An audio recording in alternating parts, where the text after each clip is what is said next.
All right, hello again. This is Ben Hitchcock Cross talking to you today. We got some hard-hitting news from our friends, courtesy of the Milwaukee Journal. That's TMJ4. We got some interesting stuff here for you on that. This is Sean Kane, who is the head of MPS Facilities and Maintenance, um, and I would say responsible, at least somewhat, for the condition of lead in MPS, the failure to remediate the lead in MPS schools. And frankly, um, one of the people I did not necessarily point the finger at directly, but those who are giving him directions.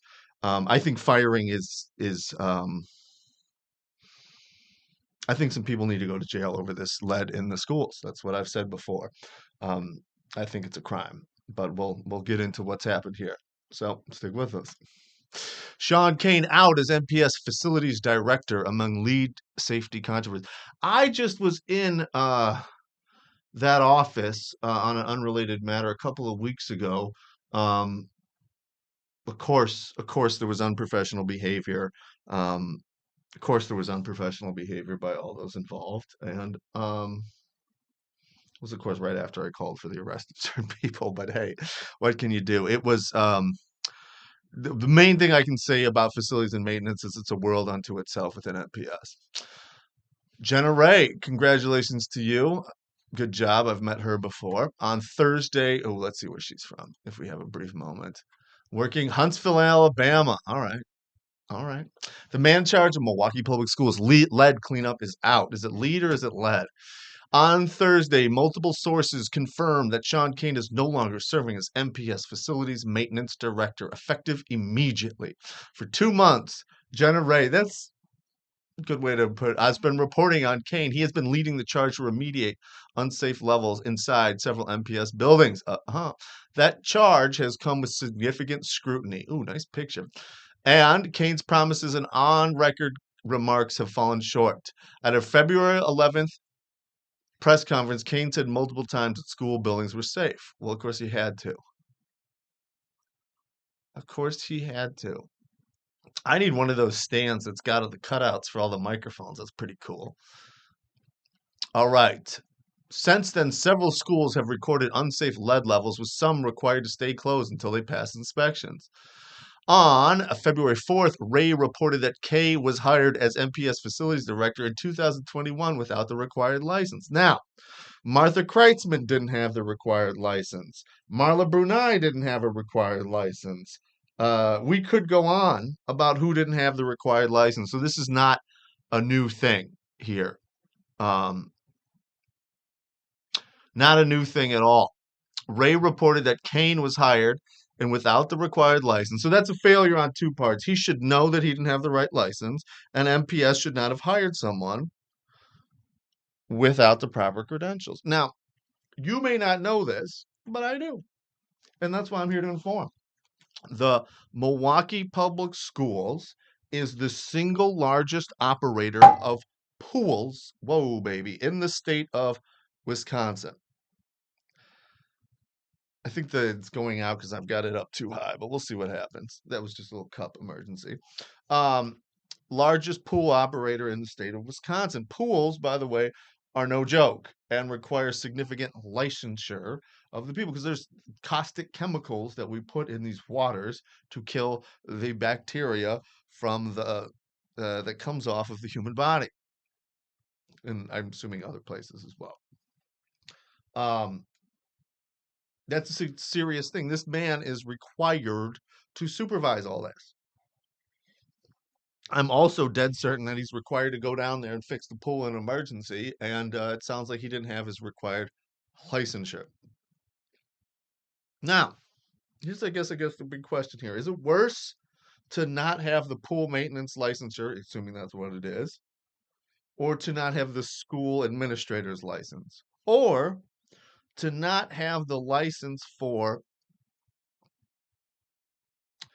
accountant? What about, is it worse to be the people, it's board members who fail to supervise? Which is worse? You tell me.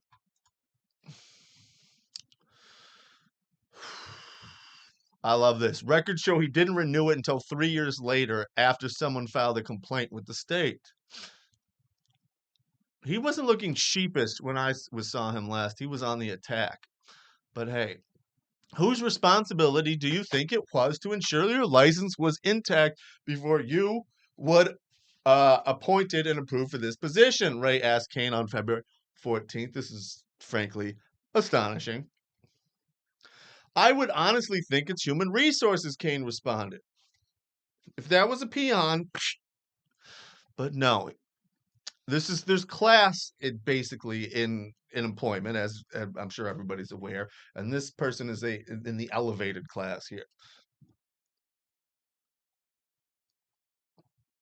Not from my understanding. Okay, so there was no indication that you should have been checking that your license was in good standing before being in this position, Ray rebutted. Not from my understanding. I had no idea I was supposed to be licensed.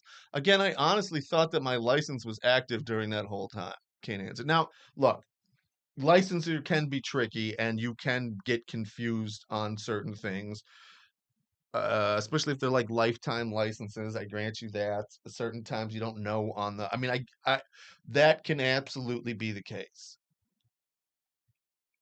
That's not really what the question was, though.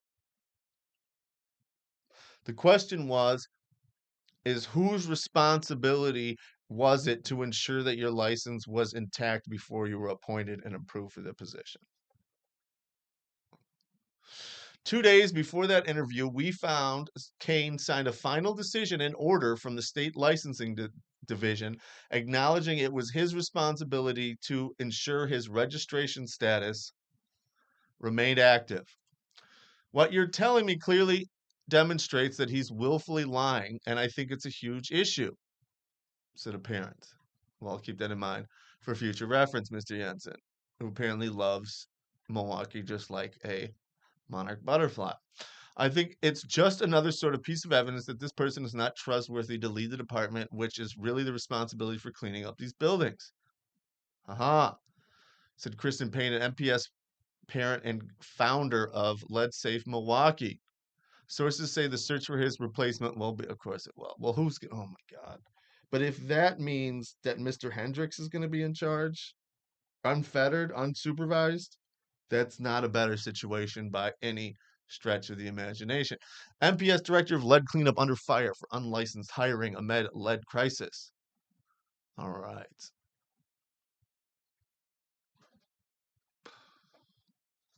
Well, that's another article of note. See, this is what I assumed was going on. This is first thing it says. For last week, from April 2nd, 400 parents have signed letters to MPS schools demanding Sean Kane, the person in charge of MPS's lead cleanup, resign. Okay, so we've seen them do this before. Instead of acknowledging the actual issue there, what they are doing is getting him out for another reason. What have we seen that happen?